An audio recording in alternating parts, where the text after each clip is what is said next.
ngayon nagagawa tayo ng empanada de atún. So, ito yung aking mga ingredients. Pimiento rojo, red bell pepper, 2 hard-boiled eggs. Ayan, ito, mga 150 grams. Ito din, ganun din ang seboya. Ayan, sibuyas. Gagayatin ko yan ng ganito. Ayan, pahaba. At saka may olive oil ako. At mga 200 to 300 grams ng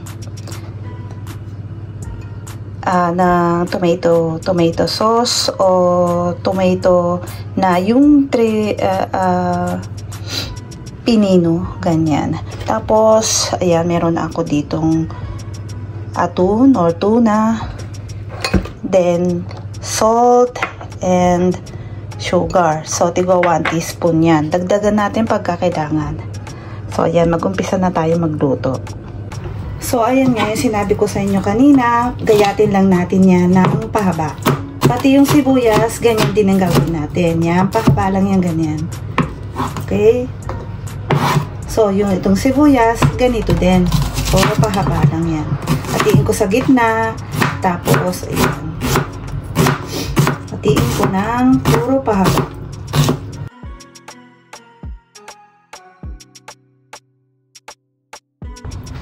So, ayan, a-add ko na din ng green bell pepper. Pero wala akong makitang green bell pepper, so ito na lang, pimiento italiano yung tawag namin dito.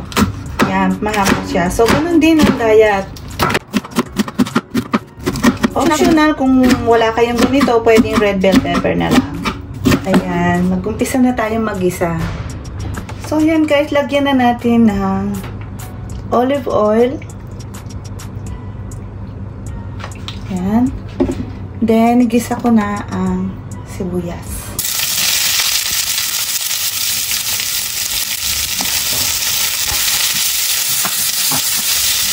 Sabay ko na ang red bell pepper.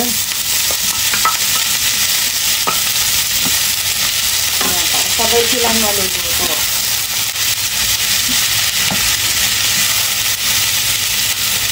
At itong green bell pepper. Yung green pepper. Ayan. So, add ko yung sauce.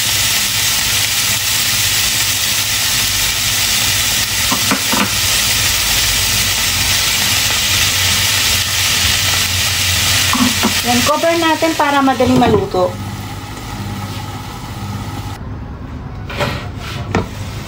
Yan, haluin lang natin.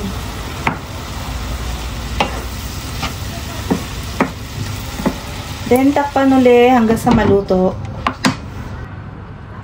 Now, meanwhile, gawin natin yung dough. So, ito yung white wine. Ayan. Then, butter. Yung butter. Yung salt. Warm water. Then, lagay din natin ng egg. 1 egg.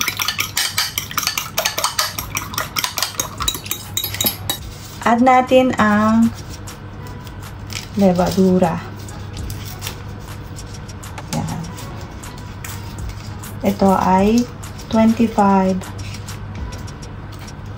So, 25 siya. 25 grams. And then,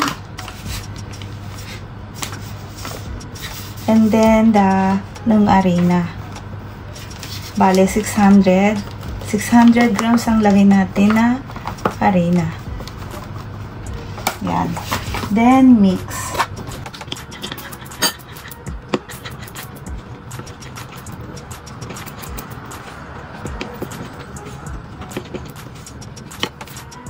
Then, add ko ang olive oil. Pero kung wala kayo nito, so, pwede nyo nang skip.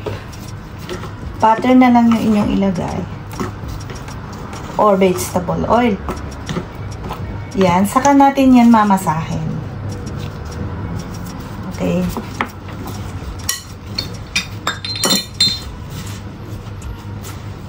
Tapos, okay, masahin natin siya.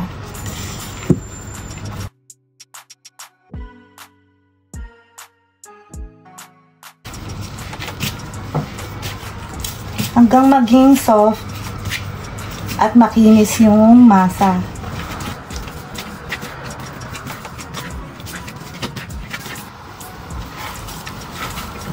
So, ayan, makinis na siya at gawin natin ng ganito. Only put a little bit oil. Ayan. Then, ayan, iwanan natin yan dito ng mga 30 minutes to 1 hour. Then, cover.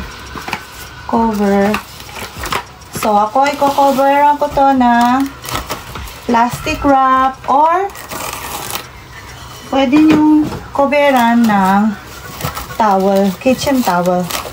So, yan. Wait na lang natin ang 30 to 1 hour. Now, we're going back to our filling.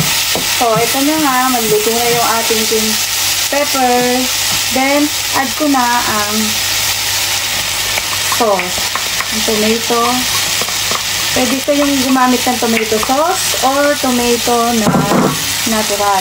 Yung natural tomatoes na inyo lang gigilingin. Ayan. So, at yan, lagyan natin ang konting sugar. So, 1 teaspoon na sugar. Ayan. Saka natin titikman niya kung okay na siya.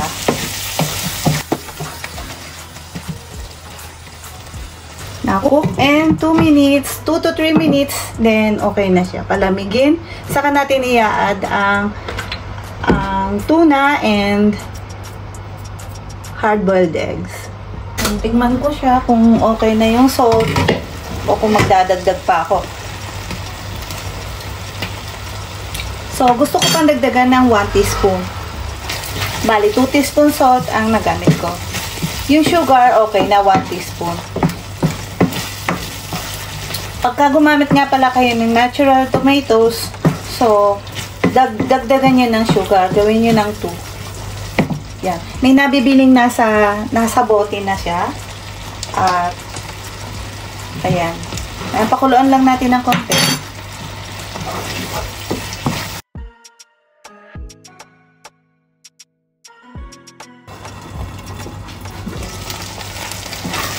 Now, yan. Okay na siya. So, atin na siya papalamigin.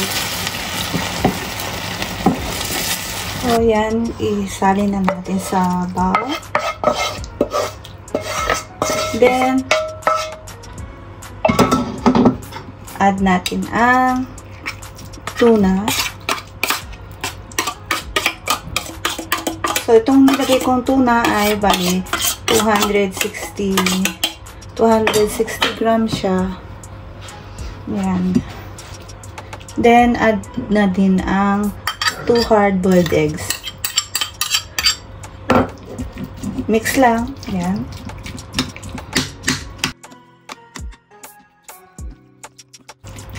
Diba, madali lang siya. So, ito yung filling ng ating empanada de atún. Yan. So, ayan, nag-double size na siya, kaya atin na gagawin na ang masa.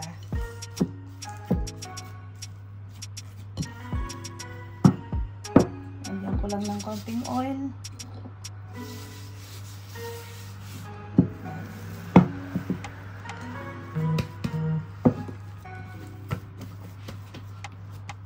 Natin sa dalawa.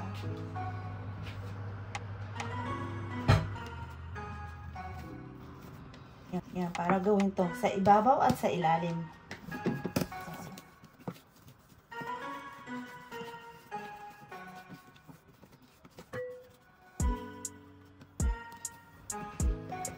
Gagawin ko ay square.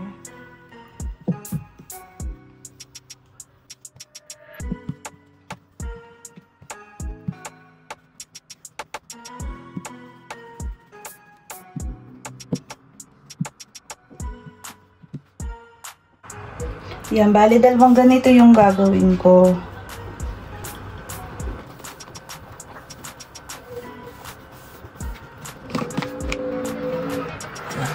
Ganyan.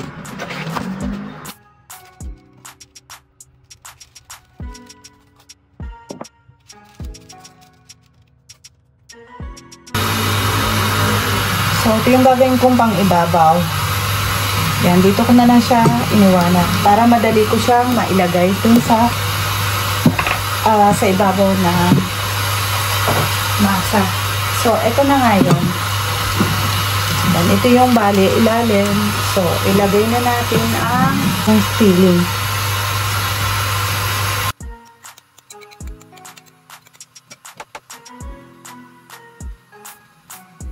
Extend lang natin yung palaman sa loob. Ayan, yung filling na yan.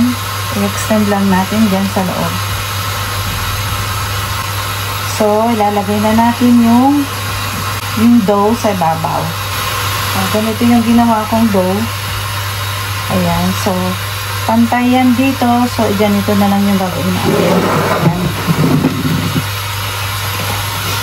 Ihaba ko lang na ganyan para mas madali siya.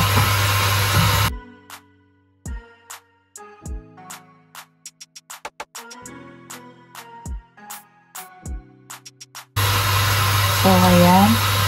So, yung sobra, ikakat yan. Ikakat natin. Yung sobra. So, yung mga sobra dito sa gilid, ikakat natin at gagawin natin pang design mamaya.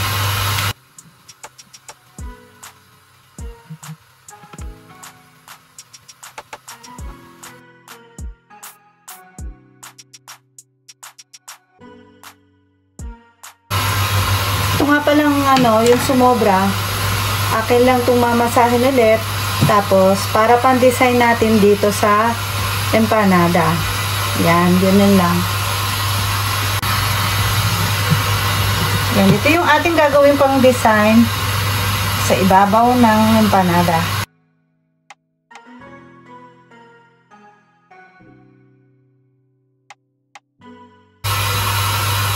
Okay, ayan, naglagyan natin ng design. So, ganito lang yan din. Ganyan. Lagyan natin.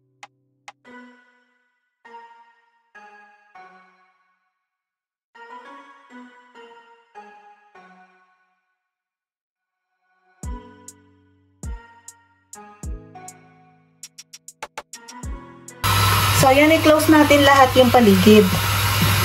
Yan. Balit parang tinitiklop ko lang siya tapos pinipindot. Pinipisa para mag-close siya.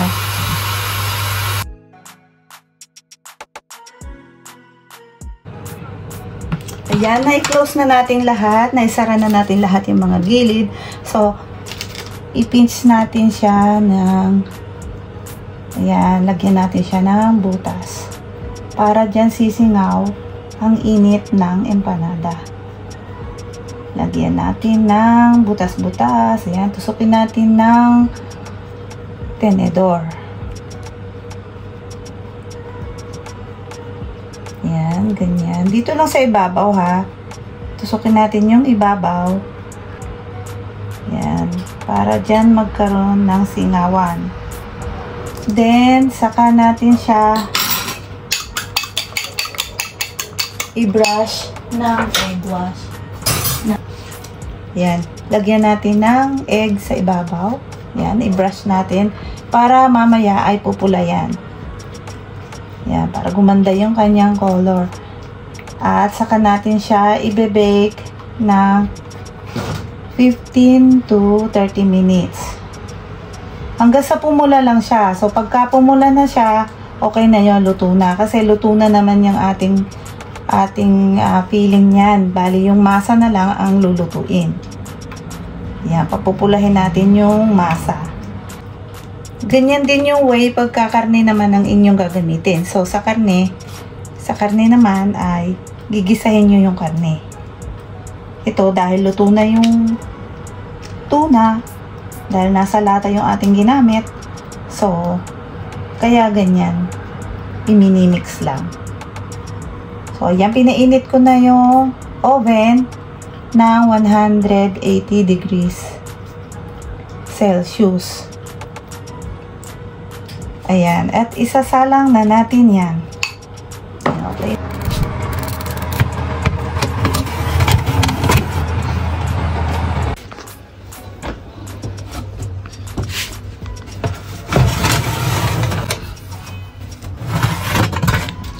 Ayan guys, luto na ang ating empanada de atun. Yummy, yummy. Ang ganda ng pagkakaluto, oh.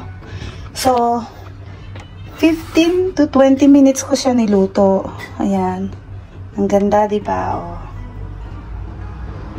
Ganda. Tips, wag nyo muna siyang hahatiin kasi mainit pa. Mamaya palalamigin natin bago saka natin yan hahatiin.